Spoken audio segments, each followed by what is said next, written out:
Hello guys, welcome to Appear Sitting Here, your one-stop shop for K-pop and Asian dramas. If you haven't subscribed, do subscribe and don't forget to hit the bell icon so that you get notified whenever I upload a new video. So let's get started.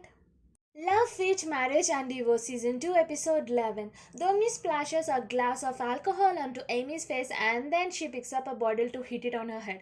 Shin Yushin saves Amy and tells Dongmi to act mature. Well, she retaliated to it by saying so having an affair is mature. Well, that's so needed. Amy tries to show her phone to Sapyong, but Dongmi grabs it and Shin Yushin snatches it away from her and sends Amy off to her house. At home, Amy is thinking, actually, she's imagining herself beating up Dongmi and knocking her out, and she promises herself that she will make everything to make Shinyushin all hers. You should see the way she was eating tteokbokki so ferociously, like she's so angry because she got slapped by Dongmi. Well, she did not put any kind of efforts because Sapyong is already throwing him out just like some trash. She can grab it and decorate her home with that garbage and cherish it as long as she wants. Back at Shinyushin's home, he packs up his luggage saying that he needs some time for himself. Wait, I'm like, so this is the man who was trying to save up his marriage? Well, doesn't seem so, and he's just escaping the situations by moving out, and he doesn't want to divorce because he don't want to get the tag of a cheater husband who is divorced by his wife. Hashtag ego issues. And Sapyong still wants to divorce her husband no matter what, and Longmi tries to tell her, see, you can't let them be happy together just like this, don't divorce him. If I were you, I would actually split them up first and then I would ask for divorce. Well, that is Dongmi, not Sapyong though. Anyways, these things will only drain her more emotionally, physically, and mentally. So it's better to move out of that toxic relationship as soon as possible. Later at night, Sapyong is crying so bad, imagining the things when he told so many good things to her that he's her servant, etc. etc. There, Dongmi wakes up from her sleep because she had a nightmare of Shinyushin being close with Amy and hugging her. She eats some cool ice cubes and then she sleeps happily, thinking that, well, that's good. Actually, Sapyong and Shinyushin are staying apart. Well, this is the thing she wants, right? And her tone is easily removed by Amy. So she wakes up next morning to remove the other tone in her life, that is Amy, so that she can sleep and she can be happily with Shinyushin. So though Sapien told her, no, you need not go to Shinyushin, she was like, I'm going to move in with Shinyushin and I'll make sure he'll not meet up with Amy and I'll split them up. Well, she's doing all these things for herself, not for Sapyong, and we know. So she packed all her luggage and shifted to her husband's house. Well, before she could shift, actually, Shinyushin spotted her on the road and took her directly to a cafe, not to his house. And he told her off to Sapyong's place because he wants some time alone. And later, Shin called up Park Hae-roon, who came back after having a good massage along with girlfriend Nam Ga-bin. And when he met up with him, it was like, see, Park Hae-roon, you created all this mess, so now you convince your wife to convince my wife not to ask me for divorce. Well, there are two things Park Hae-roon told which I really loved. First thing is, he chose the other women because he loved her more than his wife. So he divorced his wife. But Shinyushin loves his wife more than the other women, so there's no reason for him to fall behind other women in the first place. Right, that's so right. Then the next thing is, he will not convince his wife because she will only think that one adulterer is supporting the other adulterer. And next thing is, she will only resent Park Hae-ryun more because Shin is trying to keep up with the marriage, unlike Park Hae-ryun. So that made Shin disappointed and he turned towards Lee Seon, who told him on face that she will not do anything.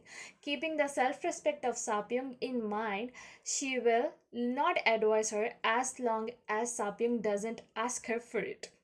Now he's disappointed at both the places. Lee Seon and her daughter made some food for Sapyong and she went to deliver that to Sapyong.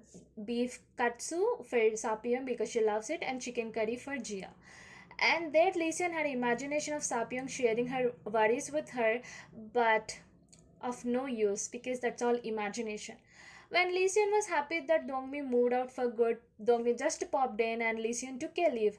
Dongmi was like, see, Sapyong, Shin Yushin wants to have some alone time for himself and all. Sapyong did not react much to it, and she texted her husband reminding him of the court meeting the next day, 10 o'clock in the morning. And later she convinced her daughter to shift to her mother's apartment for some time, and she agreed to it. Pan Sa-hyun's parents got couple rings for each other, and he was like, I bought these couple rings because you were wearing heavy rings on your fingers, just like the burden in your heart, and it felt like you were trying to fill the void by using those rings. And he told that though she forgave him for everything, she might have some grudges, and he will be a good husband, and he promises to take better care of her. All these things made her tear up, and they had an emotional moment together. It actually made me slightly emotional too. Finally, they are happy together. That's what I always wanted. See, these are the little things his wife wanted from him, and when he gave, she was like, he deserves to go to much better place than just heaven, because he told that he doesn't deserve to go to heaven for what all the treatment he did for his wife. So see, these are the little things he did, and she forgot everything and forgave him. I wish Pancha Hyun learned something from his parents life, and he'll set up his life in a better way. So I want to add something about Amy's parents. So they broke up because they did not have money, and they have some numerous other reasons. So she raised Amy alone, and Dr. Woong, who is Amy's biological father, had no clue about her existence in the past 28 years. And Amy's stepfather is a rich man who takes better care of her rather than his own biological children, and she's very happy with him. So next thing is, her mother spotted Amy's diary where Amy was sad because she don't know who is her biological father, and that made her meet up with Oong to discuss about this. And when he was like, I also want to meet my daughter, she talked to Amy, and Amy met up with him. So one thing I don't understand is, though her stepfather treated her much better than his own children, she still missed her biological father, because no one can replace biological father, and Amy knows that. Then why is she trying to snatch away Jia's father from her for her freaking relationship with Shin Yushin? Oh my god. So when she met up with Ung, he spilled the beans about her affair with Shin Yushin, who is married and who is 16 years older to her, and that angered her mother so much. But she just told them not to poke their nose in her affair, and they're in no position to advise her. And she storms out, only to call up Shin Yushin to inform about this thing. But he doesn't pick the call because his phone is turned off. And as soon as Shin Yushin's parents found Shin Yushin getting out of the car, her father threw a fist at him, and her mother also hit him on the shoulder with her bag. And he took them inside to speak to them. He was like, I just treated her just like my younger sister, but she grew on me. And because of her mental issues, I could not break up with her, because when he tried, she injured herself and drank alcohol. So all these things he told them. So they left that place saying that he should break up with Amy at any cost.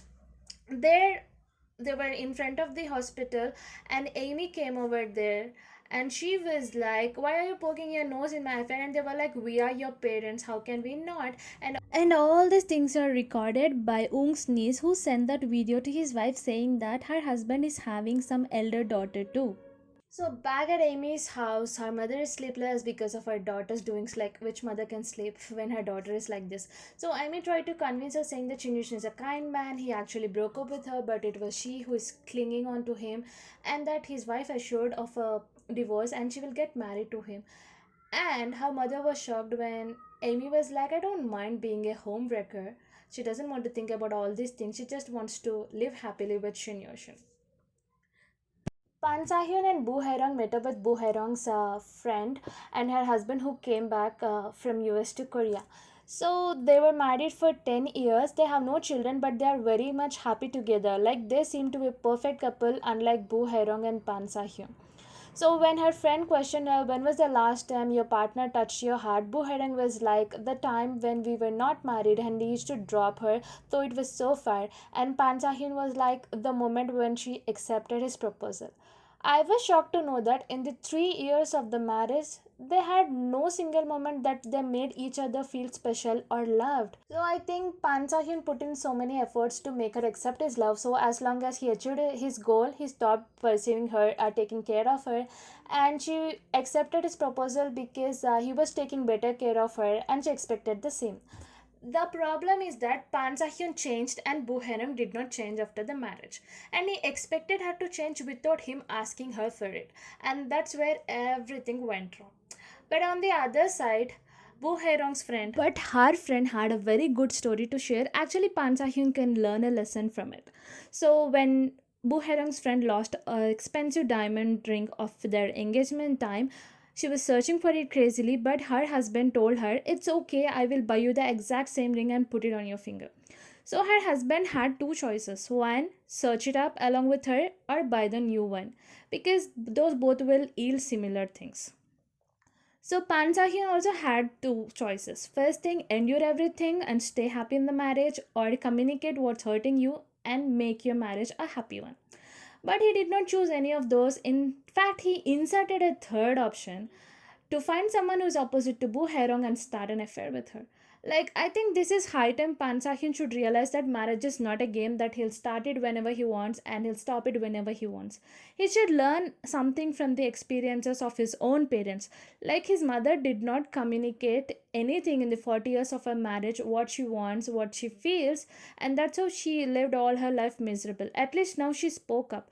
But Pan Sahyun did not learn anything from that, and he never communicated to Buherang, and neither now he wants to do that because he's hooked on to the fact that he and Songwan are destined to be together. After the meeting with Buherang's friends, Panjab is not moved even after knowing that she used to brag a lot about him. And at home, when she told that she will change herself and start afresh, and she understood how truly he cared for her, but he's not moved a bit.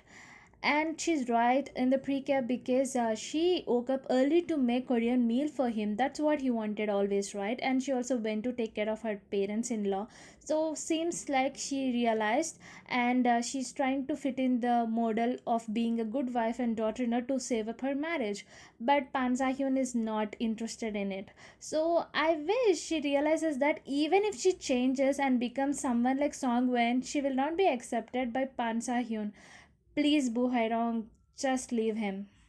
I don't know what is the purpose of Shin Kirim's ghost, because writers has gone insane, because he is just having himself naked and going around the women he likes and lusts upon them.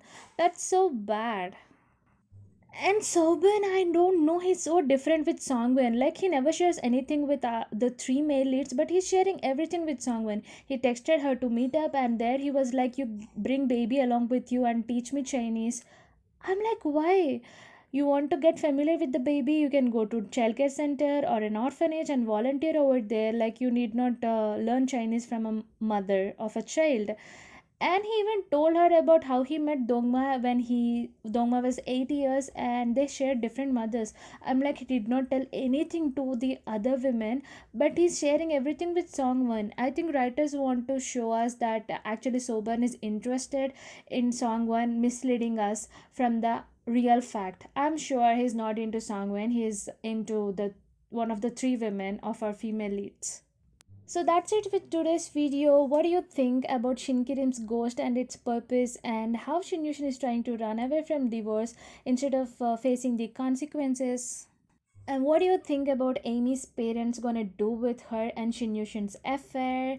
Do let me know in the comment section below. So that's it for today's video.